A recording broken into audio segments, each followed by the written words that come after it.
I couldn't stand the thought of being stuck with a woman who had a huge pregnant belly, making me raise the child alone. His eyes showed disgust, and a big smile appeared on his face, knowing this day would come. Even though I saw it coming, I quickly went to my room and came back with a document. I handed the divorce papers to Paul. His face twisted in shock. "What the hell? What's this all of a sudden?" he yelled. "Well, it was your idea. Now sign it quickly." "I'll submit it tomorrow," I said firmly. His face turned red with anger as my words hit him hard. "Watch closely. I'll make you regret how you've treated and looked down on me all this time," I declared. "My name is Lisa. I'm a 28-year-old housewife. Until 3 years ago, I worked for a mobile company. I met Paul Walter, my boss, when I was 25. We quickly fell in love and got married. Paul, 4 years older than me, was very reliable, especially when teaching me the job as a newcomer who didn't know much. I was very grateful for Paul's clear instructions. We became friends and often went out to dinner. When he asked me out, I was thrilled, especially since I had never dated anyone before. It's embarrassing to admit, but as a cartoon enthusiast, I was always more interested in 3D characters than real men. However, seeing my high school and college classmates getting married, I started to feel the pressure. When I fell in love with Paul, I secretly promised myself it would be my first and last love. So when we started dating and got married a year later, I was overjoyed. I was extremely happy. Paul was good-looking and popular among our female coworkers. I was proud to be his wife, and many congratulated us, saying things like "Congratulations" or "I'm jealous, but I wish you happiness." I was filled with joy and couldn't imagine what was coming next. "You're quitting your job," Paul said. "You're married to me now, so you'll quit your job, right?" I informed them yesterday. The day after we registered our marriage, Paul surprised me with this news. "I've always wanted my wife to focus only on household matters. Don't worry, I can support both of us with my income," he added. "But this is so sudden. You never mentioned this before," I replied, shocked.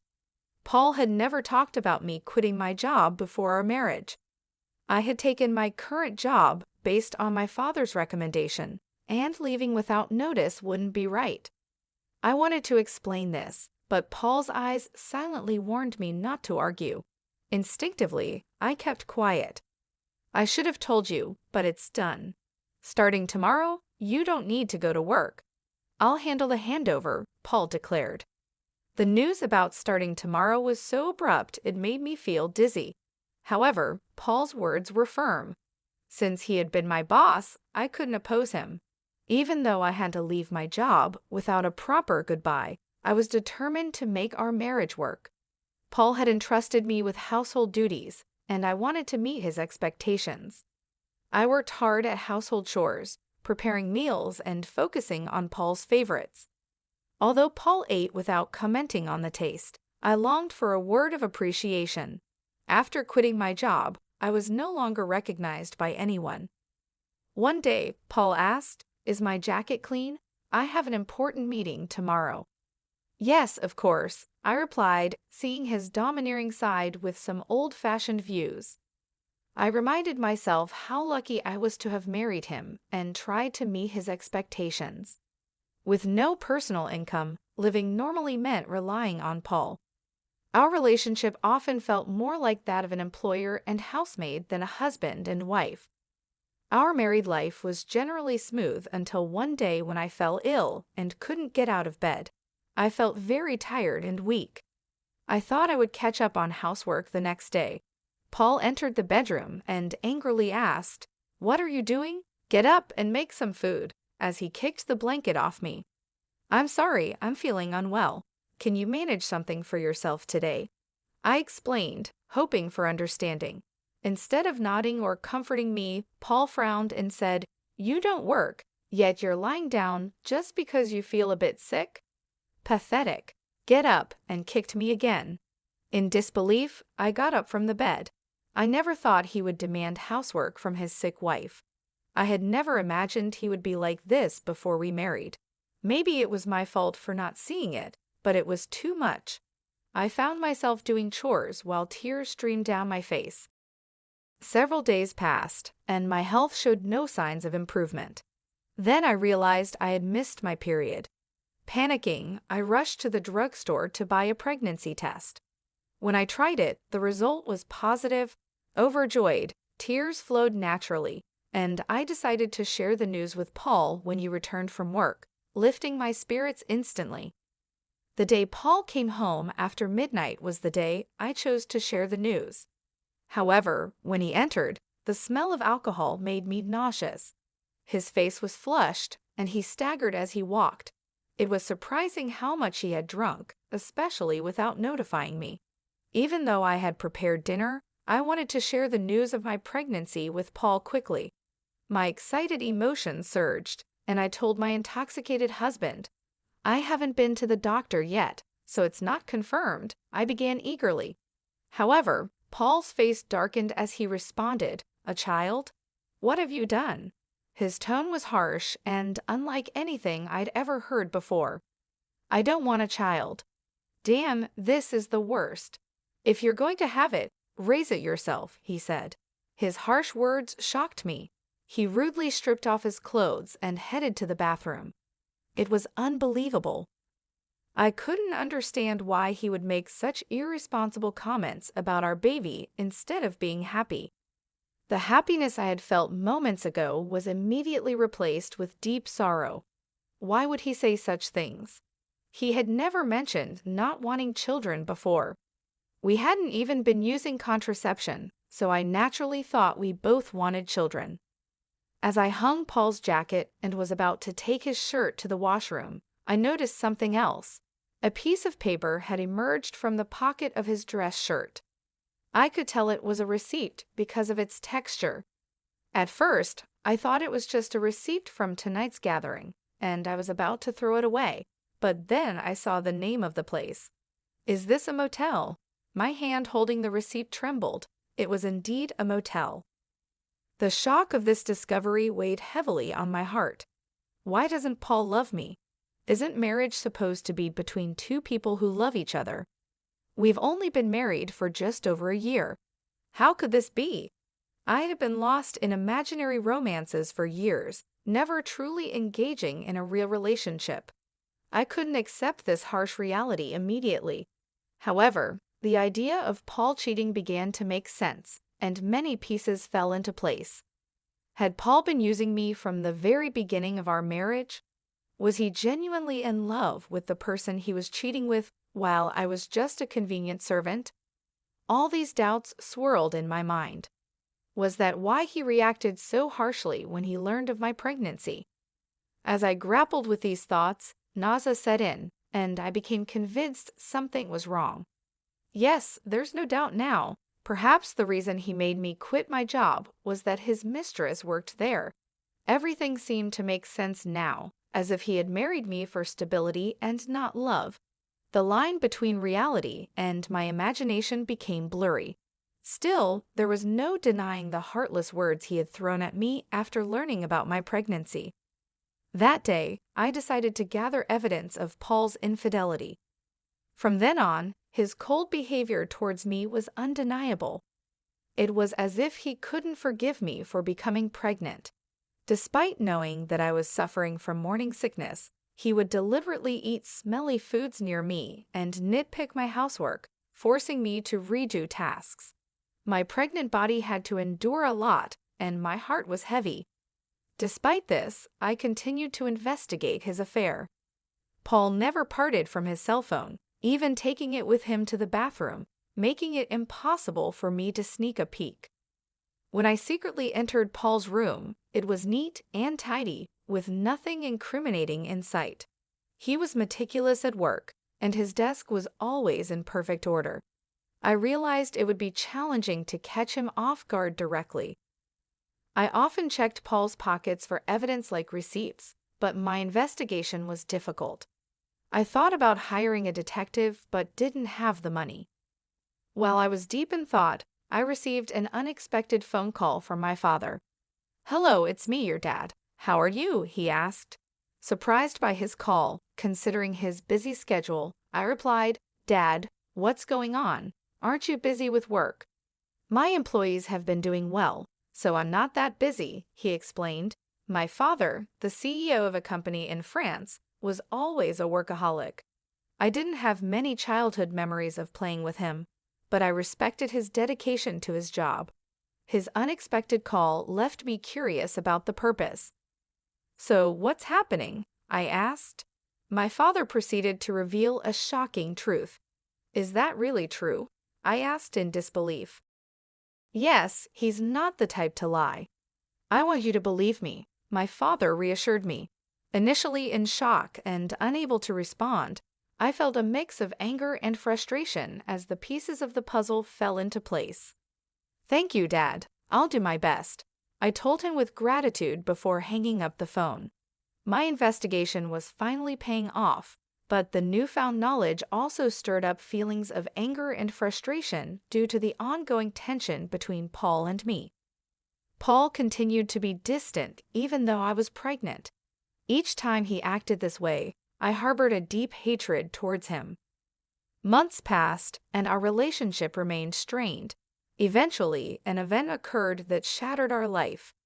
At last months pregnant, I was always cautious around Paul, living in constant fear. I tried to avoid him, leading a quiet and stifled life. One day, I served dinner as usual. When Paul returned home, we sat at the dining table. As I quietly ate, Paul suddenly slammed his fork down. "What is this? It's tasteless," he exclaimed, throwing the food I had prepared onto the floor. Baffled by his outburst, I tried to comprehend the situation. The anger at having the meal I had cooked discarded before me began to build up inside. "I've been contemplating this for some time, but recently you've been complaining about the taste of the meals," I said. Paul criticized my cooking, saying it was tasteless.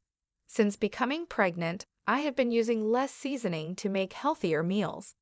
This was only temporary until a baby was born. If he found the food bland, he could have added some salt himself. Why did he have to throw the meal on the floor? I was about to complain when Paul sneered and said hurtful words. "I don't want a woman with a belly like a monster. You have to raise the kid by yourself," he said, looking at my swollen belly with malice and a nasty smile. I had always feared this day might come, even though I hoped for a different outcome. Swiftly, I went to my room, retrieved a document, and returned to present it to Paul. "Fine. Here are the divorce papers," I said, thrusting the prepared documents in front of him. Paul's face twisted in shock. "What the hell? What's this all of a sudden?" he stammered. "Well, it was your idea. Now sign it quickly. I'll submit it tomorrow," I responded. In reality, I have been contemplating divorce since I began suspecting Paul's infidelity.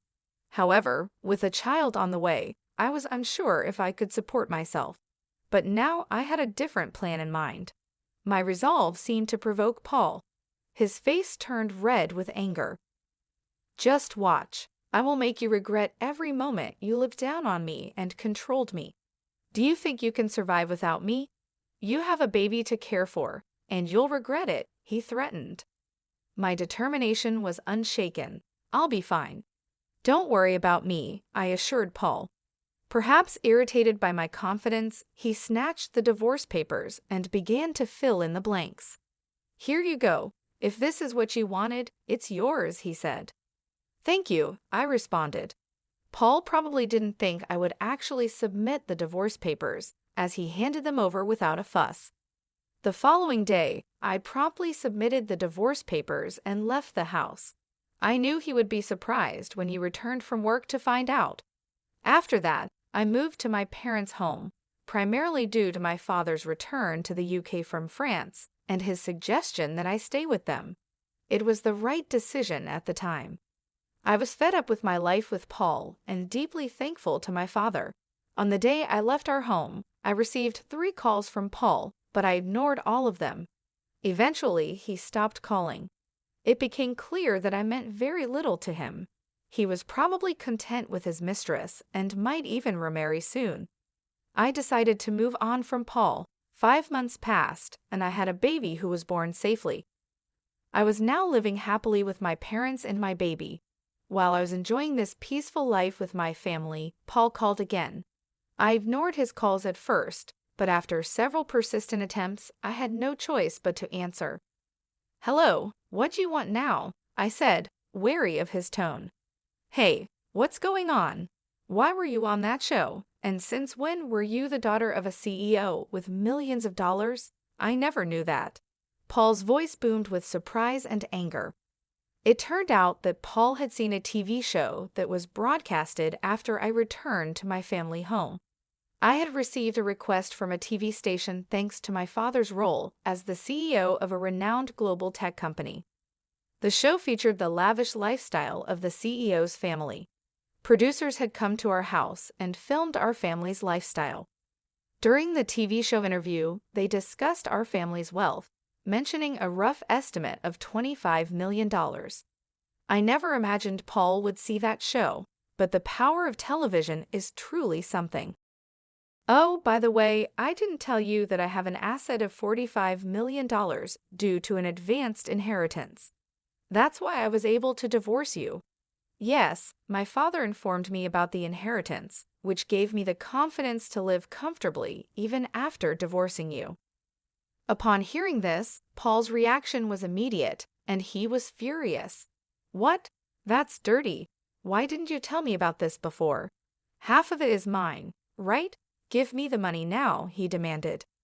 I calmly responded, "Just as I suspected, after seeing the show, all you could think of was getting money from me. Gifts from parents are not included in property distribution. Are you forgetting your own mistakes?" Paul was puzzled and asked, "What are you talking about?" I continued, "I'm tired of your anger, Paul. You called me yourself. You should know you can't blame me for what you did. You cheated, didn't you? With your new wife, who's a junior from your company? You started dating her even before our marriage." Paul was clearly shocked by the information I got from my father. I finally had the upper hand. "Did you think I wouldn't find out? My father has many contacts in your company, and one of them informed me about your affair. I've never mentioned it, but I'll be demanding child support." Paul, still in denial, protested, "Stop kidding. Why should I pay child support? It's all because of you, right? You got pregnant on your own and slacked off with household chores. It's all your fault." Hearing Paul blame me without apologizing for his own mistakes was beyond belief. I couldn't believe I was ever married to someone so lacking in common sense. I truly felt it was the right decision to leave him. "Paul, I'm broke. My wife spent all the money I earned, and now I'm in debt," he pleaded. Hearing Paul's pitiful excuse, I went from anger to sheer disbelief. I never wanted to deal with such an unreasonable person again. With that thought in mind, I firmly gripped my phone. "What are you talking about? Do you even realize how ridiculous you sound? I never want to deal with you ever again. I'll have my lawyer handle the matter of child support. Never call me again, and you will not see the child anymore. Goodbye." "Hey, wait," he called out, but I quickly hung up the phone. Afterwards, I blocked Paul's number and took a deep breath. It's over now, right? I won't get any more calls from Paul. I no longer want him disrupting my peaceful life. Just then, I heard my baby crying from the other room and rushed to soothe the baby. It turned out that he began paying child support every month. According to a former colleague, Paul claimed that the woman he remarried was quite a spendthrift, and he had to cover his current living expenses with debt. It seemed that because of these circumstances, Paul had tried to get a share of my inheritance by calling me. However, Paul didn't get a penny from me. Now, his expenses were greater than his income, and he was struggling. Either he felt things were falling apart, or he couldn't stand being looked down upon by his colleagues. What's more, he made the mistake of starting his job search only after leaving his current company. This resulted in him being forced into a life of poverty. Hearing this from a colleague didn't move me at all. I thought he deserved all the hardships. The harsh words and cold demeanor he showed me will never fade from my memory. I sincerely hope he gets what he deserves. Meanwhile, I'm enjoying being a parent with the help of my parents. My baby is growing up healthy and happy. I feel supported and loved in my family's home, and I no longer have to worry about financial issues. My father, who is a successful CEO, mentioned that he wants to pass on the company to me. This news was both surprising and motivating. I realized that I needed to prepare myself for the responsibilities that would come with running a company. My father has always been a hardworking man, and I wanted to make him proud. So I started learning more about the business, taking on small tasks to understand how things work. I knew it wouldn't be easy, but I was determined to succeed. Living with my parents has given me a chance to rebuild my life. I feel more confident and ready to face the future. My father's faith in me has inspired me to aim high. He believes in my abilities, and that belief has become a source of strength for me. Every day, I work on balancing my role as a mother and my preparations to take over the company. It's challenging, but I find joy in every moment. My baby's laughter and my parents' support keep me going. I am grateful for this second chance at life, away from the toxic relationship with Paul. I often reflect on my past with Paul. His betrayal and cruelty hurt deeply, but they also taught me valuable lessons about strength and self-worth. I have grown from that experience and emerged stronger. I am now focused on building a bright future for myself and my child. The pain of the past is slowly fading, replaced by the hope and excitement of what lies ahead. I am determined to create a happy and stable life for my child. With my family by my side, I know I can achieve anything I set my mind to.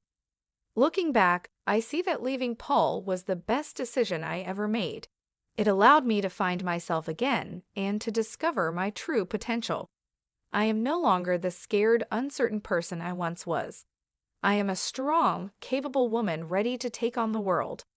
In the end, I hope Paul realizes the consequences of his actions. As for me, I will continue to move forward, embracing the opportunities that come my way and making the most of every day.